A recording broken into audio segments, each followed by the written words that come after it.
கடந்த பாகத்தில் பணக்கார பெண்ணான நிவேதாவுடன் ஒரு சொகுசு கப்பலில் 3 நாட்கள் கழித்த கதிர் மறுநாள் காலை எழுந்தபோது அவளை காணவில்லை.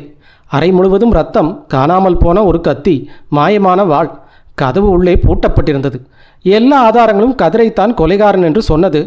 ஆனால் அவன் கடைசி வரை சொன்னது ஒன்றுதான், நான் அவளை கொல்லல. கொலை செய்யப்பட்டதாக கூறப்பட்ட அந்த பெண்ணின் உடல் இதுவரை கிடைக்கவில்லை. இருந்தாலும் கதிர் இன்று தூக்கு மேடையை நோக்கி காத்திருக்கிறான். அடுத்து வருவதை இந்த பாகத்தில் பார்ப்போமா? முந்தைய பாகத்தின் வீடியோ URL லிங்க் டிஸ்கிரிப்ஷனில் கொடுக்கப்பட்டுள்ளது. பார்க்காதவர்கள் பார்த்துவிட்டு வருவோம். அத்தியாயம் 4. நிவேதாவை நிஜமாக யார் சார் கொன்னது? ஸ்டெல்லா கேள்வியை கேட்டால் மாதவன் பதில் சொல்ல தொடங்கினார். நான் அவங்ககிட்ட அதே கேள்வி தான் கேட்டேன். அதுக்கு கதிர் சொல்கிறான், யாரோ ஒரு கொலைகாரன் அந்த திறந்திருந்த ஜன்னல் வழியாக உள்ளே வந்து நிவேதாவை கொலை பண்ணிவிட்டு அவளோட பணத்தை கடலுக்குள்ளே தள்ளி போயிட்டான்னு சொல்கிறான். இது ஒரு சின்ன குழந்தை கேட்டால் கூட சிரிக்கும், அவ்வளோ காமெடியான பொய் இது. அந்த சொகுசு கப்பல் கரை கடந்து 1.5 மைல் தூரத்தில் நடுக்கடலில் நிற்கிது. அந்த ஜன்னலுக்கு கீழே வெறும் கடல் தண்ணி மட்டும்தான் இருக்குது. அதுவும் இல்லாமல் அந்த ஜன்னல் அவ்வளோ சின்னது, அது வழியாக ஒரு மனுஷன் உள்ளே நுழையவே முடியாது. அப்படி இருக்கப்போ நிவேதா மாதிரி ஒரு நல்ல வளர்ந்த ஒரு பொண்ணோட பிணத்தை அந்த வழியாக வெளித்தள்ளுறது முடியவே முடியாது. உண்மையிலேயே நடந்தது என்ன தெரியுமா? அந்த ரூமில் சிந்தின ரத்தத்தோட அளவையும் அந்த ஜன்னலுக்கு வெளியில் தொங்கின வாழையும் வச்சே நாங்கள் அதை ஈஸியாக கெஸ் பண்ணிட்டோம். கதிர் முதல்ல அந்த கத்தியால் அவளை குத்தி கொண்டுட்டு அப்புறம் ரூமில் இருந்து அந்த பெரிய வாளால் அவளோட பிணத்தை துண்டு துண்டாக வெட்டி அந்த ஜன்னல் வழியாக கடலுக்குள்ளே வீசியிருக்கான். ஒரு சாதாரண கத்தி குத்துக்கு அந்த ரூம் முழுக்க அவ்வளோ ரத்தம் வர வாய்ப்பே இல்லை. ஒரு கசாப்பு கடைக்கார மாதிரி பிணத்தை துண்டு துண்டாக வெட்டினால தான் அவ்வளோ ரத்தம் வந்திருக்கு. முழு பிணத்தையும் அந்த ஜன்னல் வழியாக தள்ள முடியாதுங்கிறனால அதை துண்டு துண்டாக வெட்டியிருக்கான். அப்படி வெட்டி போட்டதால் கடலில் இருந்த மீன்களும் மற்ற மிருகங்களும் அதை உடனே சாப்பிட்ருக்கோம். அதனால தான் நடுக்கடலில் அவனோட ஒரு சின்ன தடயம் கூட கிடைக்கல. மாதவன் ஒரு இடம் நிறுத்திவிட்டு மீண்டும் தொடர்ந்தான். உண்மையில் சொல்ல போனோம்னா அவனோட பேட் லக் அந்த வால் மாட்டிக்கிட்டது தான் அவனுக்கு பெரிய வினையாக போச்சு. அந்த வால் மட்டும் கிடைக்கலனா கூட அவன் தப்பிச்சிருந்துருக்கலாம். பிணத்தை வெட்டி கடலில் வீசும்போது அந்த வாழையை அவன் கடலுக்குள்ளே தான் தூக்கி போட்டிருக்கான். ஆனால் துரதிருஷ்டவசமாக அது கடலில் விழுகாமல் அந்த ஜன்னலோட கீழே கப்பலோட பாடியில் இருந்த ஒரு இரும்பு ஆணியில் மாட்டிடுச்சு, தொங்கிட்டு இருந்தது. அந்த வாளோட பிடியில் இருக்கிற வளையம் கரெக்டாக அந்த ஆணியில் மாட்டிடுச்சு. போலீஸ் லேபில் அந்த வாளை டெஸ்ட் பண்ணி பார்த்தபோது அது அந்த ரூமில் இருந்த அதே நிவேதாவோட ரத்தமும் அதோடு சேர்ந்து கதிரோட கைரேகையும் மட்டும் பளிச்சுன்னு இருந்தது. இதில் அதுக்கு அவன் என்ன சார் சொன்னான், அவனோட கைரேகை எப்படி அந்த வாளில் வந்ததுன்னு? அதுக்கு அவன் என்ன சொல்கிறான்னா, தான் அந்த வாழை அழகுக்காக 2 நிமிஷம் எடுத்து பார்த்தானாமா, நிஜந்தானாமா. ஆனால் அதை உடனே பல இடத்துல மாட்டி வச்சிட்டேன்னு சொல்கிறான். இதை யாராவது நம்ப முடியுமா ஸ்டெல்லா? அப்புறம் என்னாச்சு சார்? முக்கியமான விஷயம், அந்த ரூமோட கதவு உள்பக்கமாக பூட்டி இருந்ததுன்னு அவனே ஒத்துக்கிறான்.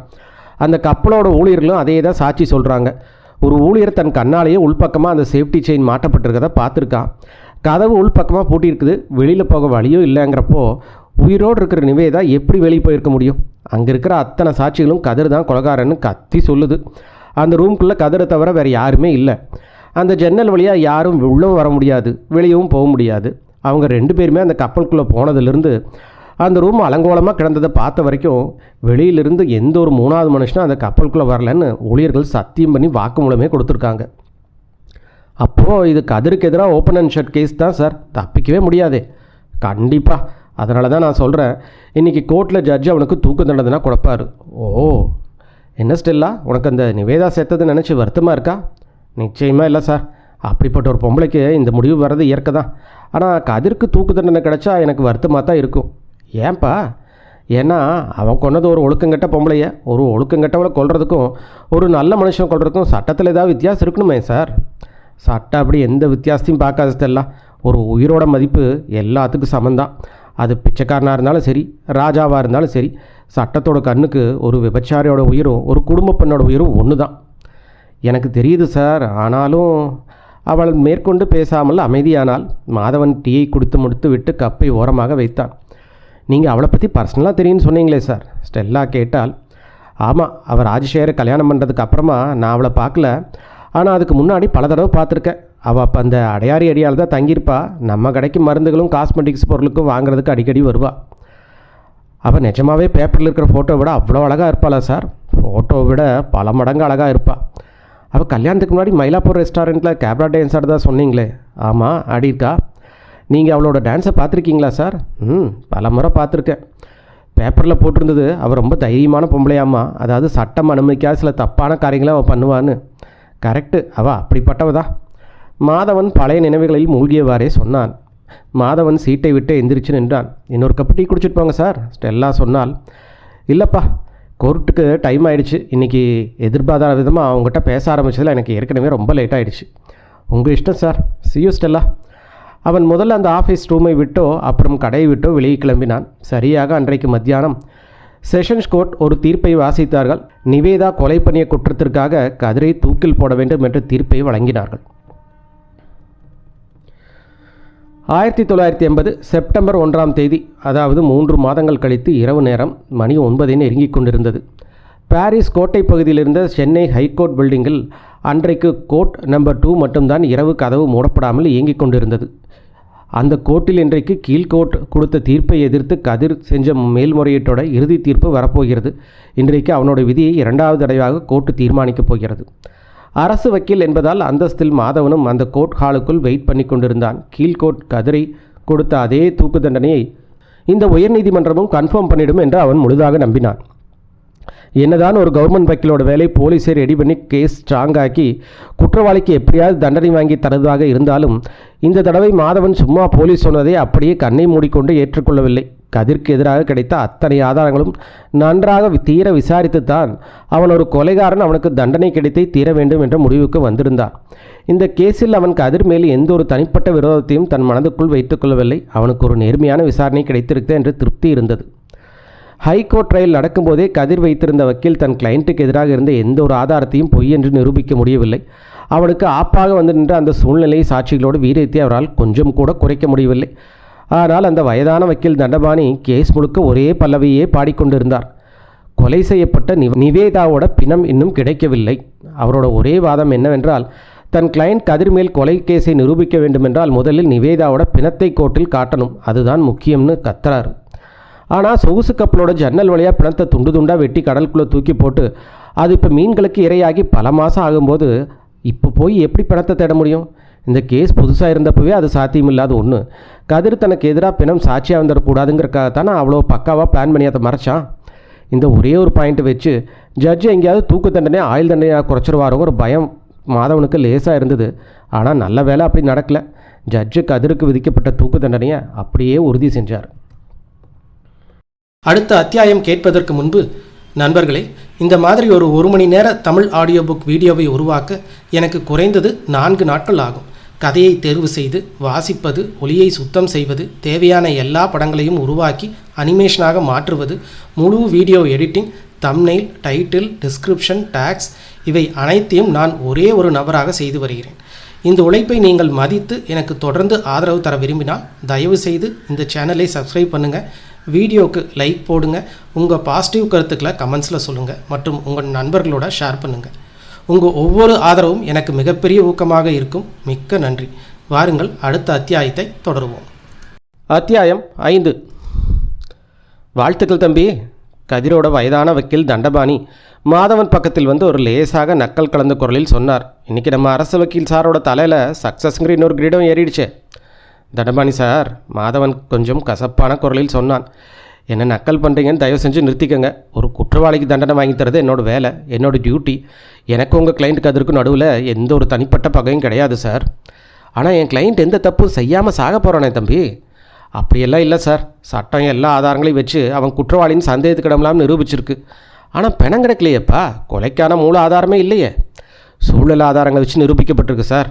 உங்கள் கிளைண்ட்டு பிணத்தை மறைச்சி வைக்க தப்பிக்க பார்த்த பிளான் ஒர்க் அவுட் ஆகலைங்கிற வருத்தம் உங்களுக்கு இருக்குது, அவ்வளோதானே. அவன் அப்படியெல்லாம் எதுவும் பண்ணலப்பா. அவனுக்கு எதிராக மாட்டியிருக்கிற சூழ்நிலை சாட்சிகள் எல்லாமே ஜோடிக்கப்பட்ட பொய்யா கூட இருக்கலாம். வக்கீல் தம்பி, நான் என் மனசாட்சிப்படி சொல்கிறேன், அவனுக்கு அநீதி தான் நடந்திருக்கு. அப்படி உங்களுக்கு தோணுச்சா நீங்கள் சுப்ரீம் கோர்ட்டுக்கு அப்பீல் பண்ணுங்கள் சார். யார் தடுத்தா? அதுக்கு வாய்ப்பே இல்லைப்பா. ஹைகோர்ட் வரைக்கும் கேஸ் நடத்துறக்க கதிரோட சொத்து சுகம் காசு அத்தனையும் கரைஞ்சி போச்சு. இப்போ அவங்ககிட்ட பைசா கூட இல்லை. அமைதியாக தூக்கு கயிறை முத்தமிடுறதை தவிர அவனுக்கு வேறு வழியே இல்லை. தப்பு செஞ்சவனுக்கு தண்டனை கிடைச்சே தீரணுமே சார். தம்பி, என் கிளைண்ட்டு நிரபராதின்னு நான் 1000 முறை சொல்ல தேவையில்லை. சட்டம் அவனை குற்றவாளின்னு முத்திர குத்திடுச்சு. ஆனால் ஒரு பெரிய சத்தத்துக்கு நடுவில் கேட்குற சின்ன புல்லாங்குழல் சத்தம் மாதிரி அவனோட நியாயம் காணாமல் போயிடும். ஆனால் நான் கடைசியாக ஒரு விஷயத்தை மட்டும் அதனால் சொல்லிக்கிறேன். என்ன சார்? கொலை செய்யப்பட்டவளோட பிணம் இன்னும் கிடைக்கல சார். இது நீங்கள் ஒரு தடவை இல்லை, கோர்ட்டில் 1000 தடவை சொல்லிட்டீங்க. ஆமாம், ஆனால் ஒன்று யோசிச்சுப்பார் தம்பி. இந்த கதிரை தூக்கில் போட்டதுக்கப்புறம் ஒரு வேளை என்றைக்காவது ஒரு நாள் அந்த நிவேதா உயிரோடு வெளியே வந்தால் என்ன பண்ணுவேன்? அது நடக்கவே நடக்காது சார். உன் கண்ணுக்கு அது நடக்காதுன்னு தோணலாம். ஆனால் பிணத்தை யாருமே பார்க்கலங்கிறது தான் நிஜம். நிவேதா கொலை செய்கிறது கண்ணால் பார்த்த ஒரே ஒரு சாட்சி கூட இந்த கேஸில் இல்லை. ஆனால் சூழ்நிலைகளை கற்றுது எனக்கு தெரியும்ப்பா. ஆனால் சில சமயம் அதிசயங்களும் நடக்கும். சூழ்நிலைகள் பொய்யாகலாம். சூழ்நிலை சாட்சிகள் எப்பவுமே 100% உண்மையான சாட்சிகள் கிடையாது. அவனுக்கு அந்த சந்தேகத்தோட பலனை கிடச்சிருக்கணும் தம்பி. ஓ, சும்மா பேசாதீங்க சார். நான் உன் கூட சண்டை போட விரும்பலப்பா. ஆனால் அதுக்கான நேரமும் இது இல்லை. வாதாடுற நேரம் எல்லாம் தான் முடிஞ்சு போச்சே. ஆனால் அந்த கதிர் மேலே இருக்கிற கோபத்தையும் பிடிவாதத்தையும் கொஞ்சம் ஓரமாக வச்சுட்டு ஒரே ஒரு செகண்டு யோசிச்சுப்பார். ஒருவேளை நிவேதா உயிரோடு வந்தால் என்ன ஆகும்? ஓஹோ, மறுபடியும் முதல்ல இருந்தா? அப்படி மட்டும் நடந்தால் கதிரோட கொலைப்பழி உன் தலைமையில் தான் விழும் மிஸ்டர் பப்ளிக் ப்ராசிக்யூட்டர். வேறு யாரும் இல்லைனாலும் உன்னோட மனசாட்சியை உன்னை கொலைகாரன்னு சொல்லி உன்னை சாகிற வரைக்கும் வறுத்தெடுத்துரும். அப்படி சொல்லிவிட்டு அவர் பெரிய எட்டுக்களாக வைத்து அங்கிருந்து கிளம்பி போய்விட்டார். மாதவன் தன் தலையை 2 கைகளாலும் பிடித்து கொண்டான். ஒருவேளை நிவேதா உயிரோடு வந்தால் என்ன ஆகும்? அந்த ஒரு வார்த்தை அவனுடைய மண்டைக்குள் சுத்தியலால் அடிக்கிற மாதிரி ரிப்பீட்டடாக கேட்டுக்கொண்டே இருந்தது. அப்புறம் திடீரென தன் தலையை ஒரு உழுக்கி விட்டு அவன் எழுந்து நின்றான். அப்படி நடக்க வாய்ப்பே இல்லை. தண்டபாணி குற்றவாளி தரப்பு வக்கீல். அவர் அப்படி பேசுறது அவரோட கடமை. தான் கதிர் மேலே ஏதோ பழிவாங்கிற புத்தியோடு இருந்தேன்னு அவர் சொல்கிறது தப்பு. கதிர் ஒரு குற்றவாளிங்கிறதுல மாதவனுக்கு 100% திருப்தி இருந்தது. அவன் ஹைகோர்ட் ஹாலை சுற்றி பார்த்தான். அங்கே சில வேடிக்கை பார்க்க வந்த கூட்டமும் ப்ரெஸ் ரிப்போர்ட்டர்ஸும் இன்னும் நின்று கொண்டிருந்தார்கள். அந்த கூட்டத்துக்கு நடுவில் கொலை செய்யப்பட்ட நிவேதாவின் புருஷன் ராஜசேகரும் சோகமான முகமும் அவனுக்கு தெரிந்தது. ராஜசேகருக்கு ஒரு 55 வயது இருக்கும். வெள்ளை முடி, ஒல்லியான உடம்பு. அவனுடைய இளம் மனைவி இறந்து 9 மாதம் ஆகியும் இன்னும் அந்த சோகம் அவர் முகத்தை விட்டு மாறவில்லை. எதுக்காக இந்த வயசான காலத்தில் ஒரு இளம்பெண்ணை கல்யாணம் பண்ணிட்டாரோ? கண்டிப்பாக அவளோட அந்த துள்ளலான இளமையும் பேரழகையும் பார்த்து மயங்கித்தான் கல்யாணம் செய்திருக்கணும். மாதவன் மனதிற்குள் இந்த கொலைக்கு ராஜசேகரையும் ஒரு காரணமாகத்தான் நினைத்தான். ஒரு வயசானவருக்கு இளம் மனைவி கிடைச்சா அவள் இப்படி அலைபாயமாய் வேறு எப்படி இருப்பா? ஒரு கட்டுக்கடங்காத குதிரை மாதிரி இருக்கிற இளம் மனைவியோட ஒரு வயசான ஆளாக எப்படி கண்ட்ரோல் பண்ண முடியும்? கோர்ட்டில் அவரோட சம்சாரத்தோட அந்தரங்க நிலையை பற்றி அக்கு வேறு ஆணி வேற கிழித்து தொங்க விட்டு அசிங்கப்படுத்தும் போது கூட இந்த ராஜசேகர் தினமும் கோர்ட்டுக்கு வந்து விசுவாசமாக உட்காந்துருந்தார். சுற்றி இருக்கிறவங்களோட நக்கலான போலி அனுதாபம் காட்டுற பார்வைகளுக்கு பலியாகிட்டு இருந்தார். தான் ஒய்ஃபு கொலையான கேஸை கேட்க இவருக்கு ஏன் இவ்வளோ ஆர்வம்? எது எப்படியோ தன் மனைவியை கொன்னவனுக்கு தண்டனை கிடைச்சுங்கிற நிம்மதி இப்போ அவருக்கு இருக்கும். அப்பொழுது அந்த கூட்டத்துக்கு நடுவில் கொலை நடந்த அன்ற சொகுசு கப்பலோட கேப்டனும் நின்று கொண்டிருந்தான். கோர்ட்டில் சாட்சி சொல்லும் பொழுது அவன் தன் பெயரை ஆண்டனிய என்று சொல்லியிருந்தான். அவனுக்கு ஒரு 35 வயது இருக்கும். நன்கு உயரமான அசுரோடம்போடு இருந்தான். நிவேதா சாவுக்கும் அவனுக்கும் எந்த சம்பந்தமும் இல்லை என்றாலும் அவளுடைய மரணம் அவனோட வாழ்க்கையும் பாதித்திருந்தது. நிவேதா இறந்ததுக்கு அப்புறம் ராஜசேகர் அந்த கப்பலை எங்கேயோ ஷெட்டுக்கு அனுப்பிவிட்டார். அதனால் கேப்டன் ஆண்டனிக்கு அங்கே வேலை இல்லாமல் போய்விட்டது. அவன் இப்பொழுது வேலையை விட்டு தூக்கப்பட்டானா, இல்லை ராஜசேகர் அவனுக்கு வேறு ஏதாவது வேலை கொடுத்திருக்கிறாரா என்பது மாதவனுக்கு தெரியவில்லை. அப்பொழுது கோர்ட்டின் பின்பக்கத்தில் ஒரு தனிமையான மூலையில் ஒரு அழகான இளம்பெண் உட்கார்ந்திருப்பது மாதவனுடைய கண்ணில் பட்டது. இந்த கேஸ் விசாரணை நடக்கிற போது எல்லாம் மாதவன் இந்த பெண்ணை பலமுறை கோர்ட்டில் பார்த்திருக்கிறான். ஆரம்பத்தில் மாதவன் அவளை கதிர்த்தரப்பு சாட்சி சொல்ல வருகிற யாரோ ஒரு பெண் என்று தான் நினைத்திருந்தான். ஆனால் அப்படி எதுவும் நடக்கவில்லை. ஒருவேளை இந்த கதிரோட தந்திர வலையில் சிக்கி ஏமாந்த ஏதாவது பெண்ணாக இருக்குமோ? அவனோட அழிவை பார்த்து சந்தோஷப்பட இங்கே வர்றாளோ என்னவோ? மாதவன் அவளை எப்பவுமே கடைசி பெஞ்சோட ஒரு ஓரத்தில் அமைதியாக அமர்ந்திருப்பதை பார்த்திருக்கிறான். அப்போ அவள் ஒரு டைட்டான ஜீன்ஸும் ஸ்கிவி டிஷர்ட்டும் போட்டிருந்தாள். கோர்ட்டில் குறையிற வரைக்கும் அவள் வெயிட் பண்ணி கொண்டு இருந்தாள். யாரென்றே தெரியவில்லை அவள். மாதவன் ஜட்ஜ் ஸ்டாம்ப் வழியாக கோர்ட்டை விட்டு வெளியே வந்தான். தன் கழுத்தில் இருந்த வக்கீல் கலரை கலட்டி கோட் பாக்கெட்டுக்குள் போட்டுக்கொண்டு அந்த காரிடரில் நடந்து போனான். அவன் லிஃப்ட்டில் ஏறும்பொழுது தற்செயலாக அந்த ஜீன்ஸ் போட்ட மர்ம பெண்ணும் அதே லிஃப்ட்டில் வந்து ஏறினாள். அப்பொழுதுதான் முதலாக மாதவன் அவள் முகத்தை அவ்வளவு க்ளோஸாக பார்த்தான். அந்த பெண்ணும் நல்ல லட்சணமாகவும் இளமையாகவும் ஒரு பெரிய குடும்பத்து பெண்ணுக்கான முகஜாடையோடும் இருந்தாள். அவளுக்கு அந்த ஜீன்ஸுடையும் நன்றாகத்தான் இருந்தது. ஆனால் மாதவனுக்கு ஏனோ இவ புடவை கட்டியிருந்தால் இன்னும் கொஞ்சம் அழகாக இருந்திருப்பாளே என்று தோணியது. அந்த பெண் மாதவனை ஒரு பார்வை பார்த்துவிட்டு டக்கென்று தன் பார்வையை வேறு பக்கமாக திருப்பிக் கொண்டாள். லிஃப்ட் கிரவுண்ட் ஃப்ளோரிலிருந்து வந்து நின்றது. அவள் தன் தோளில் தொங்க போட்டிருந்த பஸ் கண்டக்டர் பை மாதிரி இருந்த ஒரு பேக்கை தூக்கி போட்டுக்கொண்டு எல்லோரையும் முந்திக்கொண்டு வேகமாக வெளியே போனாள். மாதவன் கார் பார்க்கிங்கு நடந்தான். தன் காருக்கு பக்கத்தில் போய் காருக்குள் ஏறலாம் என்று நினைத்த பொழுது திடீரென்று பின்னாடிருந்து யாரோ ஒருவர் அவனை கூப்பிடுகிற சத்தம் கேட்டது. அவன் டக்கென்று திரும்பி பார்த்தான். ராஜசேகர் பெரிய பெரிய எட்டுக்களாக வைத்து மாதவனை நோக்கி ஓடி வந்து கொண்டிருந்தார். மாதவனுடைய கார் கதவை பிடிக்காமல் அவரையே ஆச்சரியமாக பார்த்து கொண்டிருந்தான். வக்கீல் சார், அவர் பக்கத்தில் வந்து மாதவனிடம் கைகுலுக்கிக் கொண்டே சொன்னார், நான் உங்களுக்கு ரொம்ப கடமைப்பட்டிருக்கேன். என்னோடய டியூட்டியை தான் சார் நான் பண்ணியிருக்கேன். இருந்தாலும் இந்த கேஸில் நீங்கள் மட்டும் அவ்வளோ ஆர்வம் காட்டி வாடாதாரமாக இருந்திருந்தா அவன் சந்தேகத்துடன் பலனை அடைஞ்சு விடுதலையாயிருப்பான். இல்லைன்னா கம்மி தண்டனையோடு ஈஸியாக தப்பிச்சிருப்பான். மாதவன் எதுவும் பேசாமல் அமைதியாக இருந்தான். ராஜசேகர் மறுபடியும் மாதவனுடைய கையை நன்றாக குலுக்கி தன் நன்றியை சொல்லிவிட்டு பக்கத்தில் நின்று அவருடைய ஒரு ஃபாரின் காருக்கு முன்னாடி நடந்து சென்று கிளம்பினார். அத்தியாயம் 6. மாதவன் தன் காருக்குள் ஏறி அமர்ந்தான். மெதுவான வேகத்தில் காரை ஓட்டி ஹைகோர்ட் பில்டிங் காம்பவுண்டை விட்டு வெளியே மெயின் ரோட்டுக்கு வந்தான். அப்பொழுது அந்த ஜீன்ஸ் பேண்ட் போட்டிருந்த மர்ம பெண் அங்கே பஸ் ஸ்டாண்டில் நின்று கொண்டிருந்தது அவனுக்கு தெரிந்தது. கார் அவள் பக்கத்தில் நெருங்கியதும் அவள் திடீரென பிளாட்பாரத்தை விட்டு இறங்கி காரை நிறுத்தச் சொல்லி சைகை காட்டினாள்.